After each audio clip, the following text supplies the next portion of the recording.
How to unblock someone on X app known as Twitter. I'm going to guide you through the process on how to do it. Let's get started. First of all, on your phone, head over to the X app.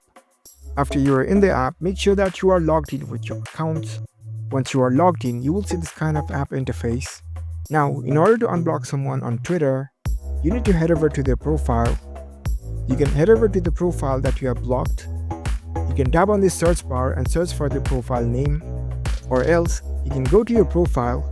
In order to access the block list, tap on the settings first, select the settings and privacy option. Once you're in the settings page, choose this privacy and safety option.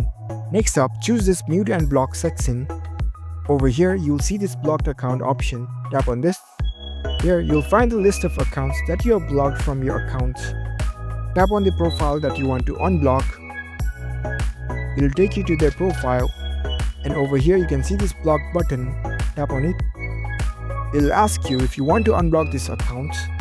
If you are sure to unblock this, you can tap on this unblock option. And there you go. That's how you can easily unblock the account in Twitter. If you found this video helpful, don't forget to give this video a thumbs up and subscribe to our channel for more tech tips. Thank you for watching.